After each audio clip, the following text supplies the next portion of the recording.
Okay, so we want to look at now one of the last aspects of this commencement. Now, of course, remember that this last aspect we want to be looking at that in commencement of a business, there are situations whereby the third rule. Remember, we say based on the rule of commencement, we say in the third rule, a company is assessed on preceding year basis. Yeah, under the third rule, a company is assessed on the preceding year basis. But there are situations or there are times that preceding year might not be applicable in the third year. Yeah, in the third year, that preceding year might not be applicable. So we want to look at now what are the reasons. What are the reasons why you think that preceding year might not be applicable in the third year? Is that whenever in fact, the major reason is that whenever the accounting year end of that company comes before commencement year period, which means we cannot apply the preceding year basis, in the third year of assessment. We cannot use that. Whenever the accounting year end comes before, like for example, if a business commences maybe 1st of July commencement, and then maybe the company normally make up the accounting year end in 30th of April. In a year, April comes before July. So anytime the accounting year end of the company comes before commencement date, which means you cannot apply the preceding year in the third year. Rather, what you are going to do in the third year is that you are going to repeat both the basis period and the assessable profit of the second year into the third year, which means please, you are not going to apply preceding in the third year. You are going to repeat both the basis period and the assessable profit of the second year into the third year. So let's look at this beautiful question. Now this question says that ICANN Limited commenced business operation on 1st of November 2010, and the company makes up its accounting year end up to 31st of December each year, 31st of March each year. The following is the adjusted profit of the company, for tax purposes. Year ended 31st of March 2011, 50 million. Year ended 31st of March 2012 is 68. 2013, 94. 2014 is 105. Require A, determine the assessed profit for relevant years. B, advise the taxpayer on its right of election. So which means here, remember I told you, anytime you see advise the taxpayer, which means you are going to compute for the normal basis period and also the actual basis period. But in this case now, before you solve any question under the commencement, make sure you compare the day the business commenced and also the accounting year end. Like in this question, the accounting year end of this company is 31st of March and the commencement date is 1st of November. So which means the accounting year end of this company comes before the commencement date. So which means we are not going to apply the preceding year in the third year. So look at the solution now. This is a solution for this question. Okay, the first thing is ICANN Limited. We are going to say computation of accessible profits for relevant years. Then of course we have what we call normal basis. Remember we said if you are asked to advise taxpayer, you should be able to prepare the normal basis and also the actual basis. The normal basis we have year of assessment, we have basis period, and also we have the assessable profit. Okay, so that is that. Okay, remember here we're going to apply our normal rules for commencement. Okay, remember the first rule says that a business is assessed or a profit is assessed from the first day of commencement up to 31st of December of the same year. So the business commenced 2010.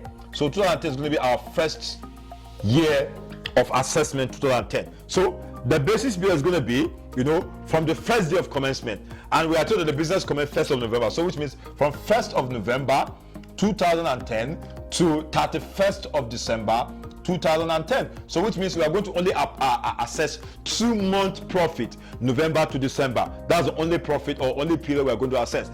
So, and remember, the first accounting or the first financial report the company prepare is from November to 1st of November 2010 to 31st of March 2011.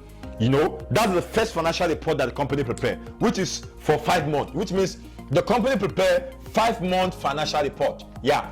And within that 5 months, they make a profit of 50 million. So, but remember, we are just looking for, based on the first rule, from November to December, just 2 months.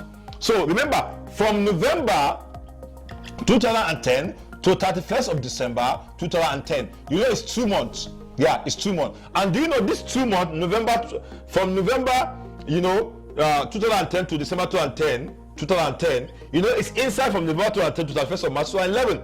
This 2-month profit is inside this 15-month profit, and within this, so inside this 5-month profit, and within this 5 months, they make a profit of 50 million. So, which means for us to, since this 2 months inside this 5 months, we have to go and take only 2 from 5. So we have to go and say 2 over 5 times, 50 million. Yeah, times 50 million. So which means 2 over 5 times 50 million, 2 over 5 times 50 million. 2 over 5, 2 divided by 5 times 50, is going to give us 20. So which means 20 million is the first year of assessment. Yeah, because remember I told you this 2 million we are looking for, this 2 months we are looking for is inside this 5 months, because the first financial report the company prepared is only for 5 months, and within that 5 months they make a profit of 50 million. So which means since this 2 months inside this 5 months, we are going to take only 2 months profit. So that is that. So which means this is what we are going to assess, the tax authority are going to assess. Then we have 2011, that's the second year of assessment. Remember, the second rule says that from the day the business commences up to the next 12 months, which means 1st of November 2010, the next 12 months is going to be, remember, November, December, it's going to be 31st of October 2011 is the next 12 months. Yeah, 31st of October 2011 is going to be the next 12 months. Yeah, so which means we want to assess from November 2010 to 31st of December 31st of October 2011, which is 12 months. But remember again, as I said, the year 2010 actually ends in, of course, year 2011, end in 31st of March. Yeah, 2011. So, but remember, we are looking for, what we are looking for here is from 1st of November 2010 to 31st of March 2011. And remember, the first financial report the company prepared is from 1st of November 2010 to 31st of March 2011, which is 5 months. And remember, we are looking for 1st of November 2010 to 31st of October 2011, which is 12 months. And if you observe very well, check very well, look at very well, this 5 months, do you know it's inside this 12 months? Because 1st of November 2010, 1st November 2010, this one end at 31st of March 2011, this one end at 31st of October 2011, and within this 5 months they make a profit of what? 50 million. So which means we have to go and bring this 50 million first from November to March, from November to March, 2011. So now, how many months are we looking for now? Remember, we have gotten November to March. We are looking for April now to October, which means we are looking for now a period of 7 months. Because if you say April, May, June, July, August, September, October, November, so October, which is 7 months. So which means a 7-month profit we are looking for now. And remember, that 7-month profit has entered within another year, because year 2011 has ended in March. Year 2012 began 1st of April 2011. Check very well. This year ended in March, another year began 1st of April 2011, but entered 1st of March 2012. So which means the 7 months we are looking for has entered within another year, has entered year 2012. And year 2012 began 1st of April 2011 to 31st of March 2012. So which means we have to take 7 months out of this 12 months. So we are going to say 7 over 68. Why? Because from April to March 2012, they make a profit of 68 million. So we are going to say times 68 million. So whatever we have, we'll now add it to that 50 million to give us exactly 12 months. So we are going to say 7 divided by 12 times 68 million. Yeah, we have, let's say, approximately 40 million. Yeah, 40 million plus 40 million plus 50 million. So you have the 90 million as our accessible profit. 90 million as our accessible profit, approximately. So that is that. So that is the second year. Remember, we said from the first day the business commenced up to the next 12 months. So, and remember, the first period has covered the first 5 months. Then the remaining 7 months has covered the remaining, so that is that. So the third is going to be based on preceding year. Now, the third year. Remember, we said that at the moment you see a question under commencement, check very well. Compare the commencement date and the accounting year end and check whether which one comes first. Anytime the accounting year end comes before the commencement day, which means you are not going to apply the preceding year in the third year, because the preceding year is supposed to be in the third year. But in this case, we are not going to apply preceding. Why? Because the accounting year end is 31st of March, comes before November. In a year, March comes before November. So since March comes before November, which means in this case, we are not going to apply the preceding year in the third year. Rather, in this case, we are going to repeat the basis period and the accessible profit of the second year in the third year. So which means I'm going to say, you repeat, just say first, whatever you have here, you repeat here. 2010, 31st of October, 2011.